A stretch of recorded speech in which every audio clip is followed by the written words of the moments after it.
What makes a good investment in real estate? Well, we're sent hundreds of properties every single month. And while we love when people send us properties, not everything's a perfect fit. Many times people think a property is a great investment, but it doesn't quite fit what we're looking for. So we thought it would be great to take a few minutes and tell you what it is that we buy and how we get to that number. Check it out. In order to get to our buy price, we go through a very simple formula on every single property.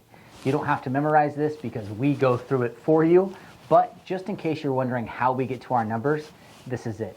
First, we come up with what we call the ARV, or after repair value. This is a way for us to understand, after the property is fully renovated, how much is it actually going to sell for. And the best way to figure that out is to look for comps in the area that were just recently renovated within the last 90 days and see if they sold for above or below what you were expecting. So let's say that we take a look, we find a really great comp right down the street and it sold for $850,000. This is going to be our baseline. This is probably the most important number, so it's always important for us to really put some time into understanding what the after repair value is. Next, we're going to look at how much it's going to cost us to renovate the property. Typically, we're looking at $40 to $60 a square foot here in Southern California. It really ranges all over the United States, but this is a really great ballpark number to stick with. It could be higher and higher in areas, lower in really kind of more lower income areas, but stick with this and you'll be almost pinpoint accurate every single time. So if we look at this and we say, okay, $40 to $60 per square foot, let's assume this house is right around 1,500 square feet. Now we're talking probably right around a $75,000 renovation, plus or minus. Again, it really depends on how much you're going to have to put into it, but don't spend too much time if you're underwriting these yourself to get so fine-tuned into the repairs, because that's our job. It's not anybody else's job to come up with this number. So if you're going to use this, just stick right around 40 to 60.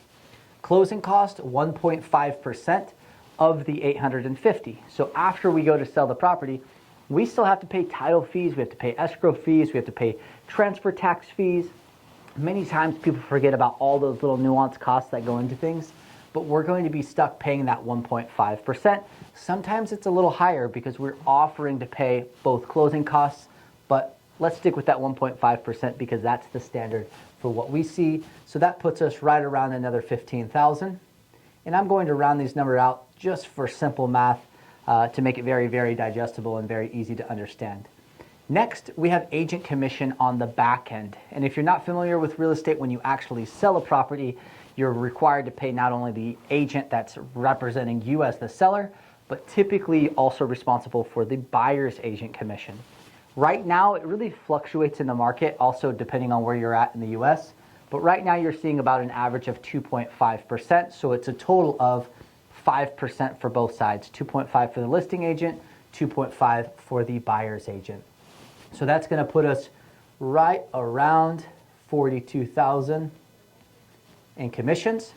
And then this is kind of a newer one, seller concessions. I won't say newer, it's been around for a long time, but in the market that we're in right now, sellers are requiring to pay for more concessions, I should say seller or buyer concessions,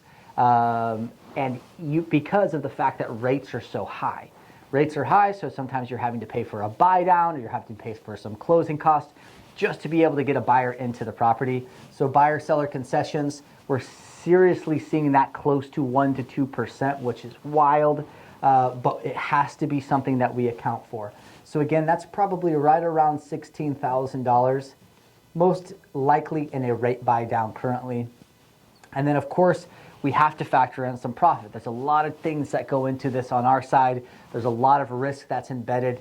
We actually typically look for around 10%. Many times it needs to be a little bit more than that. Not too often is it a little bit less because we embed our risk into this. We embed some of our carrying costs into this. So we have to keep this into consideration. So that's another 10%. So that's $85,000.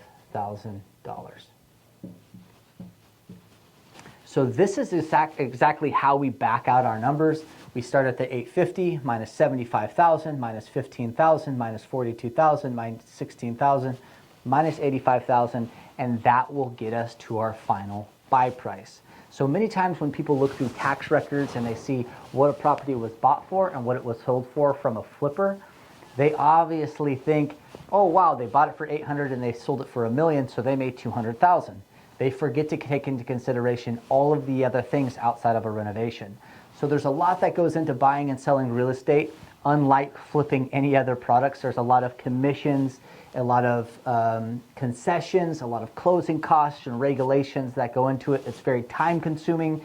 So if a property takes many months to renovate, many times there's a very high carrying cost, which I did not include in here, assuming that this property was purchased with cash. There's not a financing carrying cost. So this is a little bit of the breakdown of how we get to our numbers, but I would love to run through any specific properties with you so you can get a little bit more familiar with what we do, so we can bring more value to you and we can close more deals.